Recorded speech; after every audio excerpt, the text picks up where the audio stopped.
नमस्कार दोस्तों, क्या आपको सुदामा के जीवन की संपूर्ण कथा ज्ञात है? अगर नहीं, तो चलिए जानते हैं आज के हमारे इस वीडियो में। उज्जैन में स्थित ऋषि संदीपनी के आश्रम में बचपन में भगवान श्री कृष्ण और बलराम पढ़ते थे। वहाँ उनके कई मित्रों में से एक सुदामा भी थे। सुदामा श्री कृष्ण के खास मित्र थे। वे गरीब ब्राह्मण के पुत्र थे। सुदामा और श्री कृष्ण आश्रम से भिक्षा मांगने नगर में जाते थे। आश्रम में आकर भिक्षा गुरु माँ के चरणों में रखने के बाद ही भोजन करते थे।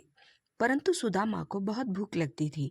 वे चुपके से कई बार रास्ते में ही आधा भोजन चट कर जाते थे। एक बार गुरु माँ ने सुदामा को चने देकर कहा कि इसमें से आधे चने श्री कृष्ण को भी दे देना और तुम दोनों जाकर जंगल से लकड़ी बीन लाओ। फिर दोनों जंगल में लकड़ी बीनने चले गए। वहां बारिश होने लगी और तभी दोनों एक शेर को देखकर वृक्ष पर चढ़ जाते हैं। ऊपर सुदामा और नीचे श्री कृष्ण। फिर सुदामा अपने पल्लू से चने निकालकर चने खाने लगता है। चने खाने की आवाज सुनकर श्री कृष्ण कहते हैं, अरे ये कटकट की आवाज कैसे आ रही है? कुछ खा रहे हो क्या?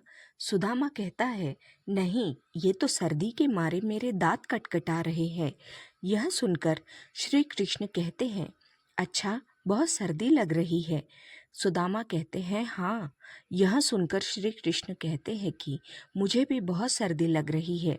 सुना है कि कुछ खाने से शरीर में गर्मी आ जाती है, तो लाओ वो चने जो गुरु माता ने हमें दिए थे, दोनों बांटकर खा लेते हैं। यह सुनकर सुदामा कहता है, चने कहाँ हैं? वो तो पेड़ पर चढ़ते समय ही मेरे पल्लू से नीचे कीचड़ में गिर गए थे। यह सुनकर श्री कृष्ण समझ जाते हैं और कहते हैं, ओह, यह तो बहुत बुरा हुआ। यह सुनकर नीचे की डाल पर बैठे भगवान श्री कृष्ण अपने चमत्कार से हाथों में चने ले जाते हैं और ऊपर चढ़कर सुदामा को देकर कहते हैं कि पेड़ पर फल तो नहीं, लेकिन मेरे पास ये चने हैं। सुदामा कहते हैं, यह तुम्हारे पास कहाँ से आए? तब श्री कृष्ण कहते हैं कि वह मुझे भूख कम लगती है ना। जब पिछली बार गुरु माता ने जो चने दिए थे वह अब तक मेरी अंटी में बंधे हुए थे। ले लो, अब जल्दी से खा लो। यह सुनकर सुदामा कहता है, नहीं नहीं, मैं इसे नहीं ले सकता। तब श्री कृष्ण पूछते हैं, क्यों नहीं ले सकते? सुदामा रोते हुए कहता है कि क्योंकि मैं इसका अधिकारी नहीं हूँ और मैं तुम्हारी मित्रता का भी अधिकारी नहीं हूँ। मैंने तुम्हें धोखा दिया है, मुझे क्षमा कर दो कृष्ण। कृष्ण कहते हैं, अरे, जिसे मित्र कहते हो उससे क्षमा मांगकर उसे लज्जित ना करो मित्र। इसी प्रकार एक बार श्री कृष्ण सुदामा को वचन देते हैं कि जब भी तुम संकट में खुद को पाए तो मुझे याद करना, मैं अपनी मित्रता निभाने जरूर आऊंगा। बलराम और श्री कृष्ण आश्रम में भिन्न भिन्न कार्य करते थे। एक बार श्री कृष्ण, बलराम और सुदामा भिक्षा मांगने के लिए जाते हैं। एक बार द्वार पर खड़े होकर तीनों भिक्षाम देही कहते हैं, तो एक महिला अपनी बेटी के साथ भिक्षा लेकर बाहर आती है और कहती है, ब्रह्मचारियों, आज आने में बहुत देर कर दी। यह सुनकर श्री कृष्ण कहते हैं, माता, आज सारे आश्रम में सफाई करनी थी, बहुत काम था, इसलिए विलंब हो गया, आपको प्रतीक्षा करनी पड़ी, उसके लिए क्षमा करें। यह सुनकर वह महिला कहती है, अरे, क्षमा कैसी? मैं तो इसलिए प्रतीक्षा कर रही थी कि रोज तुम रूखी सूखी रोटी लेकर जाते हो। आज घर में मालपुआ बने थे, तो मैंने सोचा कि तुम जल्दी आओगे और गर्मा गर्म मालपुए खाओगे। देखो, मैंने कपड़े से ढककर मालपुआ गरम गरम रखे हैं तुम्हारे लिए। यह देखकर सुदामा का मन ललचा जाता है। वह कहता है, मालपुआ? आज मालपुए बने हैं? वह महिला कहती है, हाँ, आज घर में पूर्णमासी की पूजा थी। फिर वह तीनों को मालपुए देकर कहती है, अब इसे जल्दी से खा लो, गरम गरम खाने में ही आनंद आता है। सुदामा तो खाने ही वाला रहता है कि तभी श्री कृष्ण कहते हैं, नहीं माता, हम यह नहीं खा सकते। वह महिला पूछती है, क्यों? तब श्री कृष्ण कहते हैं कि आश्रम का यही नियम है कि सारी भिक्षा गुरु चरणों में अर्पित कर दी जाए। फिर वह उसमें से जितना दे वही हमें खाना चाहिए। यह सुनकर सुदामा को अच्छा नहीं लगता है। यह सुनकर वह महिला गुरु के लिए भी मालपुए का एक पैकेट दे देती है। अब उन तीनों के पास 4 पैकेट हो जाते हैं। फिर तीनों वहां से चले जाते हैं। रास्ते में एक नदी के किनारे रुककर बलराम और श्री कृष्ण हाथ मुंह धोने जाते हैं। इसी दौरान सुदामा मालपुए निकालकर चुपचाप खाने लगता है। तभी श्री कृष्ण उसे मालपुए खाते हुए देख लेते हैं और मुस्कुरा देते हैं। फिर वह चुपचाप उनके पास पहुंचकर कहते हैं, तुम समझते हो कि मैंने नहीं देखा? तभी सुदामा पत्तल को मोड़कर मालपुए ढक देता है और कहता है, नहीं नहीं, मैं तो कुछ भी नहीं खा रहा था। तब श्री कृष्ण कहते हैं, देखो, झूठ बोलना पाप है। यह सुनकर सुदामा कहता है, और ब्राह्मण को भूखा रखना भी तो पाप है। यह सुनकर कृष्ण कहते हैं, मैं तुम्हें भूखा रख रहा हूँ। तब सुदामा कहते हैं, और क्या, उसने कितनी ममता से यह कहा था कि मेरे सामने खा लो, और तुमने आश्रम के सारे नियम बता दिए।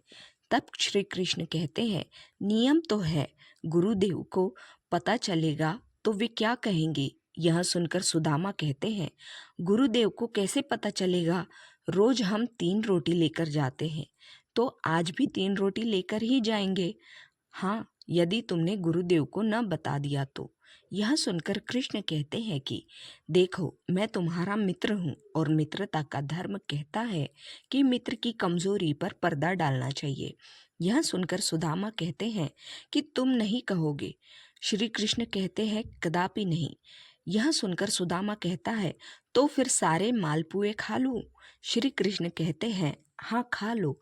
फिर सुदामा खा लेता है। तो श्री कृष्ण मालपुए की एक पत्तल निकालकर सुदामा को दे देते हैं और कहते हैं, ये तुम्हारे हिस्से की भिक्षा हो गई, गुरु माता को दे देना। यह सुनकर सुदामा प्रसन्न होकर कहता है, कुछ भी कहो, तुम मित्र बड़े खरे हो। कहते हैं कि सुदामा जी शिक्षा और दीक्षा के बाद अपने ग्राम अस्मावतीपुर में भिक्षा मांगकर अपना जीवन यापन करते थे।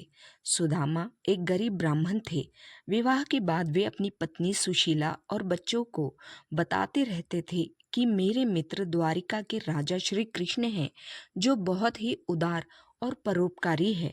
यह सुनकर एक दिन उनकी पत्नी ने डरते हुए उनसे कहा कि यदि आपने मित्र साक्षात लक्ष्मीपति है और उदार है, तो आप क्यों न उनके पास जाते हैं?